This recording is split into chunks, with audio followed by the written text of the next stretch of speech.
வணக்கம். இன்றைய முக்கிய செய்திகள்.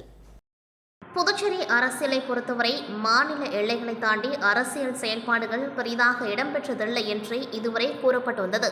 ஆனால் தற்பொழுது புதுச்சேரியில் புதிதாக தொடங்கப்பட்டுள்ள லட்சிய ஜனநாயக கட்சி மாநில எல்லைகளை தாண்டி பல்வேறு செயல்பாடுகள் மூலம் கவனம் ஈர்த்து வருகின்றது. ஜோஸ் சார்லஸ் மார்டின் தலைமையில் செயல்பட்டு வரும் இந்த கட்சி சமீப காலமாக வெளிநாடுகளிலும் தனது செயல்பாடுகளை வெளிப்படுத்தி வருகின்றது. புதுச்சேரி அரசியல் குறித்து ஜெனீவா நகரில் கருத்துக்கள் பகிரப்பட்டதுடன் கடந்த மாதம் சவுதி அரேபியாவில் சிக்கி தவித்திருந்த ஒரு பெண்மணியை 12 மணி நேரத்திற்குள் அந்நாட்டிலிருந்து மீட்க நடவடிக்கை எடுக்கப்பட்டது குறிப்பிடத்தக்கது. அதேபோல் இலங்கை கடற்படையினரால் சிறைப்பிடிக்கப்பட்ட காரைக்கால் மீனவர்களை சட்ட ரீதியான முயற்சிகள் மூலம் மீட்க நடவடிக்கை எடுக்கப்பட்டது. இந்நிலையில் ஜோஸ் சார்லஸ் மார்டின் அவர்கள் பிரான்ஸ் சென்றபொழுது அங்குள்ள புதுச்சேரி மக்கள் விமான நிலையத்தில் அவருக்கு உற்சாகமான வரவேற்பு அளித்தனர். தொடர்ந்து நடைபெற்ற சந்திப்பு நிகழ்ச்சியில் ஹூமர் பேக், சந்திரமௌலி, ராஜேஷ், இளங்கோ, பச்சைப்பன் மற்றும் முருகன், பத்மநாபன், அகில இந்திய எம்ஜிஆர் பேரவைத் தலைவர் உள்ளிட்டோர் ஜோஸ் சார்லஸ் மார்டின் அவர்களின் முன்னிலையில் லட்சிய ஜனநாயக கட்சியில் இணைந்தனர். ஜோஸ் சார்லஸ் மார்டின் அவர்களின் முன்னிலையில் லட்சிய ஜனநாயக கட்சியில் இணைந்தனர். இந்த நிகழ்வு வெளிநாடுகளில் வசிக்கும் புதுச்சேரி மக்களிடையே லட்சிய ஜனநாயக கட்சிக்கும் அதன் அரசியல் பயணத்திற்கும் நாடு விட்டு நாடு ஆதரவு அதிகரித்து வருவதை வெளிப்படுத்தியுள்ளது.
புதுச்சேரி மாநிலத்தில் 100 ஆண்டு மிகவும் பிரசித்தி பெற்ற பரிகார ஸ்தலமாக விளங்கும் பிள்ளையார்குப்பம் அருள்மிகு ஸ்ரீ கூத்தாண்டவர் திருக்கோவில் அமைந்துள்ளது.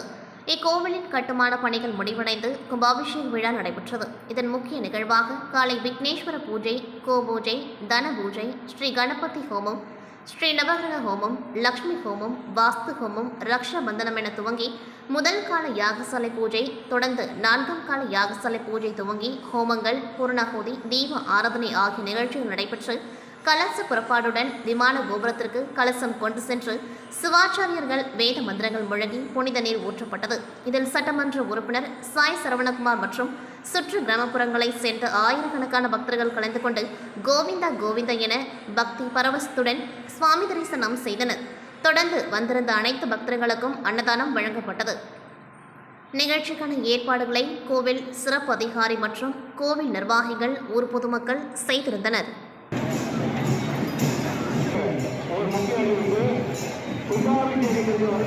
அனைத்து பக்தர்களும் தங்களது உடமைகளையும் நகைகளையும் பொருட்களையும் பத்திரமாக பார்த்துக் கொள்ளுமாறு கால்தான் மேலே போட்டுங்க, முந்தானையை போட்டீங்க. கூட்ட நெரிசல்ல உங்களுக்கு தெரியாது. தாங்கள் கொண்டு வந்திருக்கும் நகைகள் மற்றும்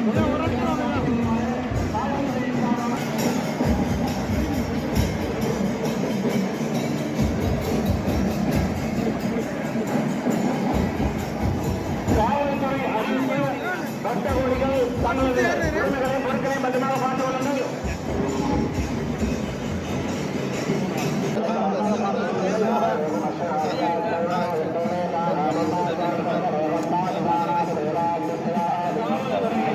கோவிந்தா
அரசின் திட்டத்தின் மூலம் புதுச்சேரி மாநிலத்தில் வறுமை கோட்டிற்கு கீழ் உள்ள மகளிருக்கு மகளிர் மற்றும் குழந்தைகள் மேம்பாட்டுத்துறை சார்பில் வழங்கப்படும் திருமண உதவி திட்டத்தின் கீழ் உப்பளம் தொகுதியை சேர்ந்த பயனாளிகளுக்கு ரூபாய் 25,000 முதல் ரூபாய் 30,000 வரை நிதி உதவி வழங்கும் ஆணையை உப்பளம் தொகுதி சட்டமன்ற உறுப்பினர் அனிபால் கென்னடி அவர்கள் தனது அலுவலகத்தில் வைத்து வழங்கினார். இந்த உதவித்தொகை விரைவில் பயனாளிகளின் வங்கிக் கணக்கில் வரவு வைக்கப்படும் எனவும் அவர் தெரிவித்தார். இந்த நிகழ்ச்சியில் தொகுதி செயலாளர் சக்திவேல், அவைத்தலைவர் ஹரிகிருஷ்ணன், மாநில மீனவர் அணி துணை அமைப்பாளர் விநாயகமூர்த்தி, கிளை செயலாளர்கள் செல்வம், ராகேஷ் உள்ளிட்டோர் கலந்து கொண்டார்கள். புதுச்சேரி காலப்பட்டு சட்டமன்ற தொகுதிக்குட்பட்ட லட்சுமி நகர் ஓடை பகுதியில் பொதுமக்களின் நீண்ட நாள் கோரிக்கையாக இருந்த வடிக்கல் மற்றும் சாலை அமைக்கும் பணிகள் ரூபாய் 4,32,00,000 மதிப்பில் தொடங்கப்பட்டன. இந்த பணிகளுக்கான அடிக்கல் நாட்டும் நிகழ்ச்சி நடைபெற்றது. இதில் காலாப்பட்டு தொகுதி சட்டமன்ற உறுப்பினர்கள் கல்யாண சுந்தரம் மற்றும் வைத்தியநாதன் ஆகியோர் கலந்து கொண்டு அடிக்கல் நாட்டி பணிகளை துவக்கி வைத்தனர். இதில் காலாப்பட்டு தொகுதி சட்டமன்ற உறுப்பினர்கள் கல்யாண சுந்தரம் மற்றும் வைத்தியநாதன் ஆகியோர் கலந்து கொண்டு அடிக்கல் நாட்டி பணிகளை துவக்கி வைத்தனர். பொதுப்பணித்துறை மூலம் மேற்கொள்ளப்படும் இந்த பணிகளின் மூலம் அந்த பகுதியில் நீண்ட காலமாக நிலவி வந்த மழைநீர் தேக்கம் மற்றும் போக்குவரத்து சிரமம் போன்ற பிரச்சினைகளை தீரும் என பொதுமக்கள் தெரிவித்தனர்.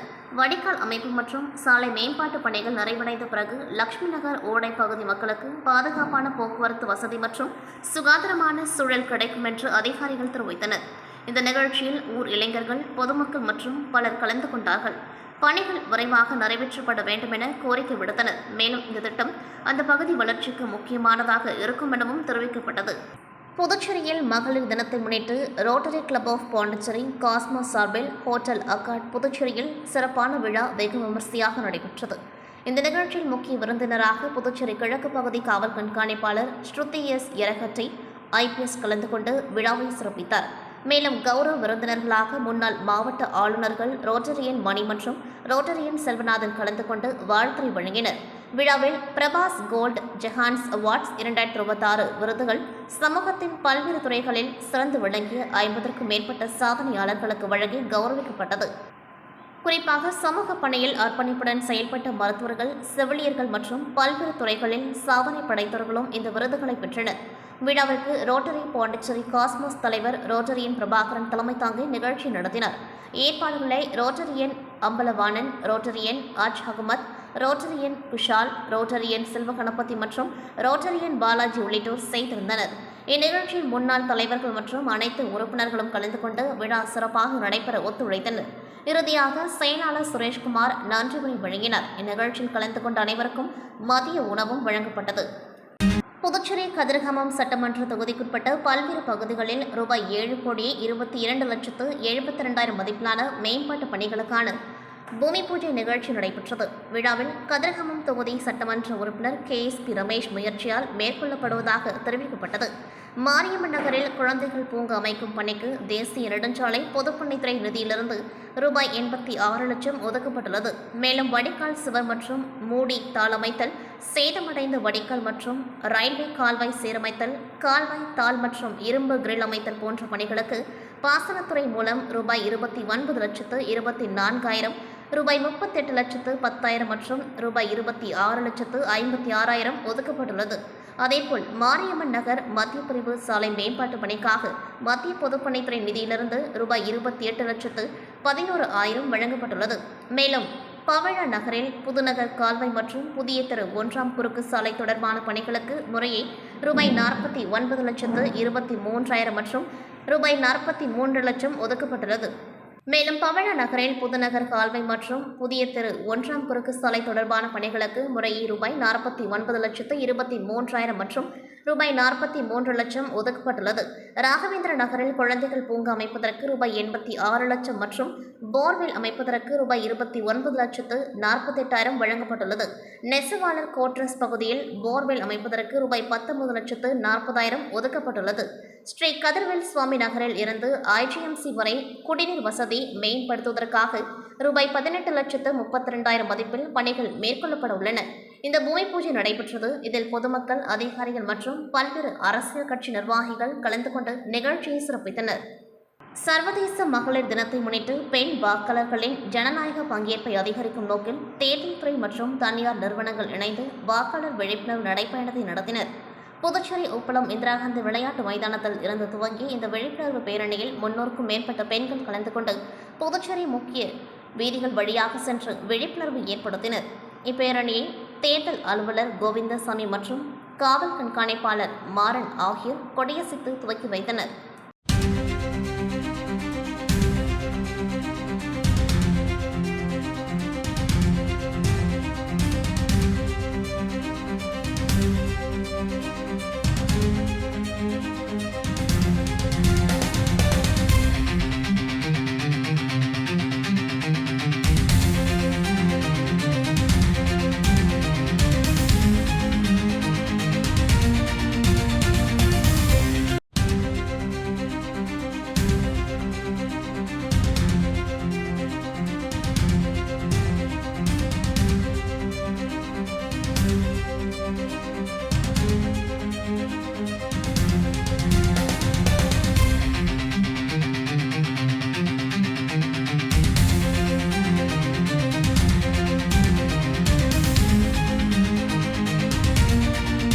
புதுச்சேரியில் ஸ்டார் ஹெல்த் இன்சூரன்ஸ் நிறுவனம் சார்பில் ஸ்ரீ தாரா 2026 மகளிர் தின கொண்டாட்டம் எல்லைப்பிள்ளை சாவடி பகுதியில் அமைந்துள்ள ஸ்டார் ஹெல்த் இன்சூரன்ஸ் புதுச்சேரி தலைமை அலுவலகத்தில் நடைபெற்றது.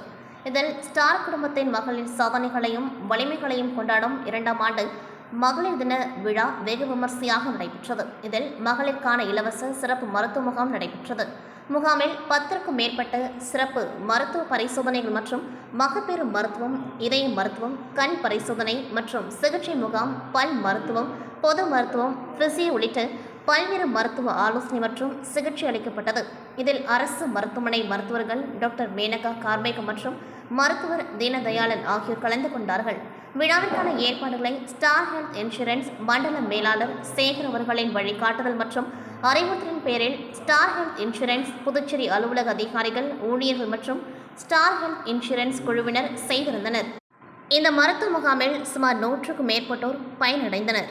புதுச்சேரி உள்ளாட்சி தேர்தலை நடத்தாமல் சட்டசபை தேர்தலை நடத்தக்கூடாது என்று தொடரப்பட்ட பொதுநல வழக்குக்கு புதுச்சேரி அரசு பதிலளிக்கும்படி ஐகோர்ட் உத்தரவிட்டுள்ளது. சென்னை ஐகோர்ட்டில் புதுச்சேரி மாநிலத்தைச் சேர்ந்த முன்னாள் எம்பியும் புதுச்சேரி மாநில மக்கள் முன்னேற்றக் கழகத்தின் தலைவருமான எம். ராமதாஸ் தாக்கல் செய்துள்ள பொதுநல மனுவில் கூறியிருப்பதாவது: புதுச்சேரி மாநிலத்தில் உள்ளாட்சி அமைப்புகளுக்கு கடந்த 1968ஆம் ஆண்டுக்கு பின்னர் தேர்தல் நடத்தவே இல்லை. சுமார் 38 ஆண்டுகளுக்கு பிறகு 2006ஆம் ஆண்டு உள்ளாட்சி தேர்தல் நடத்தப்பட்டது. இந்த தேர்தலில் வெற்றி பெற்றவர்களின் பதவிக்காலம் கடந்த 2011ஆம் ஆண்டு முடிவுக்கு வந்தது. அதன் பின்னர் கடந்த 14 ஆண்டுகளுக்கு மேலாக உள்ளாட்சி தேர்தலை நடத்தவில்லை. 2011ஆம் ஆண்டுக்கு உள்ளாட்சி தேர்தல் அறிவிப்பு வெளியிடப்பட்டாலும் பிற்படுத்தப்பட்ட மற்றும் தாழ்த்தப்பட்ட பிரிவினர்களுக்கு உரிய இடஒதுக்கீடு வழங்கப்படவில்லை என்று அந்த அறிவிப்புக்கு சென்னை ஐகோர்ட் தடை விதித்தது. இது தொடர்பான வழக்கு சுப்ரீம் கோர்ட்டுக்கு சென்றது. சுப்ரீம் கோர்ட் தேர்தலில் இடஒதுக்கீடு நிர்ணயம் செய்ய ஐகோர்ட் ஓய்வு பெற்ற நீதிபதி கே. சசிதரன் தலைமையில் ஒரு நபர் கமிஷன் அமைத்து உத்தரவிட்டது. அதன்படி இந்த ஒரு நபர் கமிஷன் 2021ஆம் ஆண்டு அமைக்கப்பட்டது. ஆனால் இதுவரை விசாரணை நடத்தி அறிக்கை தாக்கல் செய்யவில்லை. இதுபோல் தெலுங்கானாவில் இடஒதுக்கீடு நிர்ணயம் செய்வது தொடர்பாக அமைக்கப்பட்ட ஒரு நபர் கமிஷன் 3 மாதத்துக்குள் அறிக்கை கொடுத்துவிட்டது. ஆனால் வெறும் 3.75 லட்சம் வீடுகள் கொண்ட புதுச்சேரி மாநிலத்தில் இந்த பணி 4 ஆண்டுகளாக முடியாமல் உள்ளது. இதனால் உள்ளாட்சி தேர்தல் 14 ஆண்டுகளுக்கு மேலாக நடைபெறாமல் உள்ளது. எனவே ஒரு நபர் கமிஷன் அறிக்கையை உடனடியாக பெற்று உள்ளாட்சி தேர்தலில் பிற்படுத்தப்பட்ட மற்றும் தாழ்த்தப்பட்டவர்களுக்கான இடஒதுக்கீட்டை நிர்ணயித்து அரசு அறிவிக்க வேண்டும். உள்ளாட்சி தேர்தலை நடத்தாமல் புதுச்சேரி மாநில சட்டசபை தேர்தலை நடத்தக்கூடாது என்று இந்திய தேர்தல் ஆணையத்துக்கு உத்தரவிட வேண்டும். உள்ளாட்சி தேர்தல் அறிவிப்பை வெளியிட்டு தேர்தலை நடத்தும்படி புதுச்சேரி மாநில தேர்தல் ஆணையத்துக்கு உத்தரவிட வேண்டும் என்று இவ்வாறு அதில் கூறியிருந்தார். புதுச்சேரி மாநிலம் வெள்ளினூர் கொம்யூன் ஊசுடு சட்டமன்ற தொகுதிக்குட்பட்ட வெள்ளையாக்குப்பம் கிராமத்தில் கூத்தாண்டவர் கோவில் சுற்றியுள்ள வடக்கு மற்றும் கிழக்கு தேரோட்ட வீதியில் சிமெண்ட் கான்கிரீட் சாலை அமைத்தல் பணிக்கு புதுச்சேரி பொதுப்பணித்துறை கட்டடங்கள் மற்றும் சாலைகள் ரூபாய் 40.39 லட்சத்திற்கும், கூத்தாண்டவர் கோவில் சுற்றியுள்ள மேற்கு தேரோட்ட வீதியில் சிமெண்ட் கான்கிரீட் சாலை அமைத்தல் பணிக்கு புதுச்சேரி பொதுப்பணித்துறை கட்டடங்கள் மற்றும் சாலைகள் வடக்கு கோட்டம் மூலம் ரூபாய் 32.02 லட்சத்திற்கும், கூத்தாண்டவர் கோவில் சுற்றியுள்ள தெற்கு தேரோட்ட வீதியில் சிமெண்ட் கான்கிரீட் சாலை அமைத்தல் பணிக்கு பொதுப்பணித்துறை கட்டடங்கள் மற்றும் சாலைகள் வடக்கு கோட்டம் மூலம் ரூபாய் 42.12 லட்சத்திற்கான பூமி பூஜை நிகழ்ச்சி சட்டமன்ற உறுப்பினர் சாய்ஜி சரவணகுமார் தலைமையில் நடைபெற்றது. இந்நிகழ்ச்சியில் புதுச்சேரி பொதுப்பணித்துறை தலைமை பொறியாளர் வீரசெல்வம், கட்டடங்கள் மற்றும் சாலைகள் வடக்கு கோட்ட செயற்பொறியாளர் வைத்தியநாதன், உதவி பொறியாளர் ஜலீல், இளநிலை பொறியாளர் அருண் ஆனந்த் மற்றும் சமூக சேவகி அண்ணா பிரபாதேவி, தொகுதி ஒருங்கிணைப்பாளர் சாய்ஜி தியாகராஜன், தொகுதி தலைவர் முத்தாளு முரளி மற்றும் கிராம பிரமுகர்கள், ஊர் பொதுமக்கள் திரளாக கலந்து கொண்டு இவ்விழாவினை சிறப்பித்தனர். கடலூர் மாவட்டம் கீழழிஞ்சிப்பட்டு மதுரா செங்கை நகரில் அருள்மிகு ஸ்ரீ அங்காள பரமேஸ்வரி அம்மன் ஆலயம் உள்ளது. இங்கு ஒவ்வொரு வருடமும் மாசி மாதத்தில் தொடர்ந்து மயான கொள்ளைக்கும் முதல் நள்ளிரவு உருவ பொம்மை கலைப்பது நிகழ்ச்சி நடைபெறுவது வழக்கம். அந்த வகையில் நேற்று நள்ளிரவு உருவ பொம்மை கலைப்பு நிகழ்ச்சி நடைபெற்றது.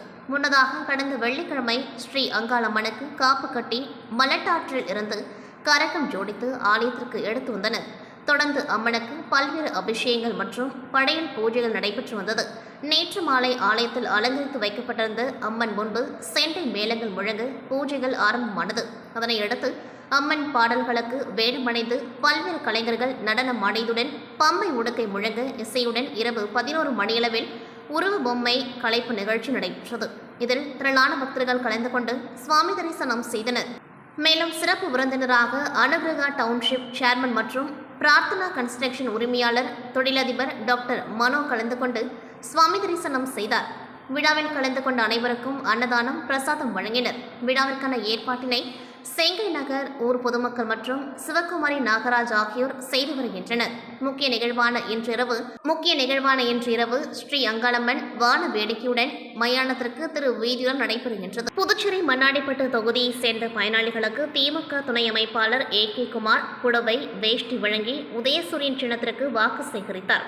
2026 சட்டமன்ற தேர்தல் தேதி ஒரு சில தினங்களில் அறிவிக்கப்படும் நிலையில் புதுச்சேரியில் உள்ள அனைத்து அரசியல் கட்சிகளும் வாக்குகளை சேகரிக்க தொடங்கியுள்ளனர். அந்த வகையில் புதுச்சேரி மண்ணாடிப்பட்டு தொகுதியைச் சேர்ந்த பயனாளிகளுக்கு திமுக துணை அமைப்பாளர் AK குமார் தனது சொந்த செலவில் புடவை வேஷ்டி உள்ளிட்ட வழங்கும் நிகழ்ச்சி லிங்கரெட்டிப்பாளையம், காட்டிரிக்குப்பம் உள்ளிட்ட பகுதிகளில் வழங்கி உதயசூரியன் சின்னத்திற்கு வாக்கு சேகரித்தார். தேர்தலுக்கான தேதி அறிவிக்க சில நாட்களே உள்ள நிலையில் புதுச்சேரியில் உள்ள அனைத்து பகுதிகளிலும் அரசியல் கட்சியினர் வாக்கு சேகரிக்க தொடங்கியுள்ளனர் என்பது குறிப்பிடத்தக்கது. நிகழ்ச்சியில் திமுக அவைத்தலைவர் மண்ணாங்கட்டி, மாநில பொதுக்குழு உறுப்பினர் செந்தில்குமார், தொகுதி செயலாளர் கலைவாணன் மற்றும் திமுக கட்சி நிர்வாகிகள், ஊர் பொதுமக்கள் கலந்து கொண்டார்கள். இத்துடன் செய்திகள் நிறைவடைகின்றது. நன்றி, வணக்கம்.